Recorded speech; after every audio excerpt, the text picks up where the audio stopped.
De fato, os números falam tudo. Nós temos que, como pesquisadores apenas, e até o público em geral, pensar nos números, não como inerte, né? 2 é 2, 4 é 4, 4 é o dobro de 2, não necessariamente assim. Nós temos que pensar que os números devem ser transformados em informações. O Anuário Cearense é um banco de dados fantástico sobre o nosso Estado, em todas as áreas, segurança, educação, saúde.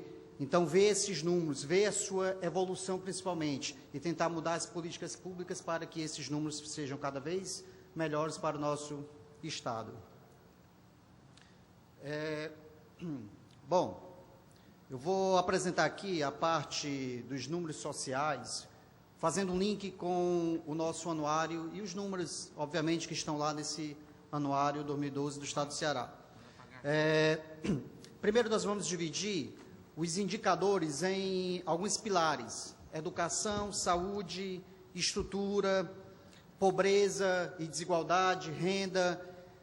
Esses indicadores servem para nós monitorarmos e avaliarmos como estão as políticas públicas, avaliando o desenvolvimento dessas áreas ao longo dos últimos anos, né? E o anuário tem um histórico enorme sobre todas essas áreas.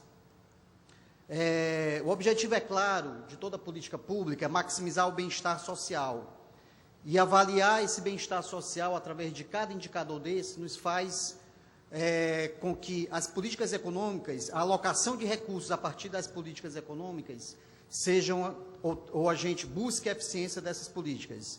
E buscar eficiência, é claro, é alocar perfeitamente os recursos da sociedade que são gastos através do ato do governo. Os aspectos sociais, é claro que quando a gente fala nisso, nós estamos falando em pessoas. A economia, um dos objetivos princípios, é maximizar o bem-estar social. Nós temos uma saída, que é investir. O investimento vai provocar o crescimento e o desenvolvimento sustentado. Só a partir do investimento que nós podemos mudar essa situação. Mas, quando se fala em desigualdade, a gente tem que pensar também em equidade, ou seja, dotar as pessoas de condições de competir no mercado. E isso é possível quando a gente aumenta a educação, ou dá uma educação de qualidade. Mas não apenas a educação de qualidade, também suprir o ser humano de condições habitacionais de vida para que ela consiga competir. É ela chegar do colégio, um colégio de qualidade, e chegar em casa com condições habitacionais de saneamento básico, água encanada, né, que lhe dê condições de viver uma vida saudável e competir no mercado de trabalho. Se tratando de infraestrutura, deteve 3 bilhões e 800 milhões. Aí você tem os gastos em estradas, os gastos no veículo sobre trilho, do Metrofone, então esses gastos de transporte. Não se assuste quando vocês veem aí o gráfico de transporte, né, bem acima da saúde, mas a saúde teve investimentos enormes, né, que nós vamos ver os gastos de saúde em torno de R$1 bilhão, mudar o cenário, ou vai mudar o cenário de saúde no estado do Ceará, certo? Já nós vamos ver isso. Mas, para ratificar mais ainda o volume de investimento que tende a diminuir essa desigualdade, tende a melhorar o bem-estar da sociedade cearense, observe que em 2010, e isso não é diferente até hoje, o Ceará, em termos absolutos, não é relativos, em termos absolutos, foi o 4º maior estado em investimento, certo? Em absoluto, quer dizer, em unidades monetárias. O estado de São Paulo, ficou atrás de São Paulo, Rio de Janeiro, Minas Gerais e outros estados que com PIB muito maior do que o estado do Ceará. O estado do Ceará tem o 3º PIB do Nordeste, né? Mas gastou o 4º maior volume de recursos do Brasil em 2010. Bom, então se nós estamos dizendo que para mudar essa situação e tornarmos o nosso estado com bem-estar social melhor ou maximizar ao longo do tempo, vamos falar em alguns investimentos e o que esses investimentos já traduzem em números na nossa realidade. Uma delas é o turismo, por exemplo, que é um potencial enorme no nosso estado. Então, nós temos aí investimento em centro de eventos, no aquário, no próprio Castelão, Então, você vê aí que são investimentos que vão atrair turistas e vão gerar inúmeros empregos, renda para o nosso Estado, né, de uma maneira até distribuída, porque o turismo é um setor que ele tem subsetores, muitos subsetores para distribuir melhor essa riqueza. Outro volume de recursos bem alocado foi na estrutura. Nós, em economia, a gente fala em investimento em capital de infraestrutura.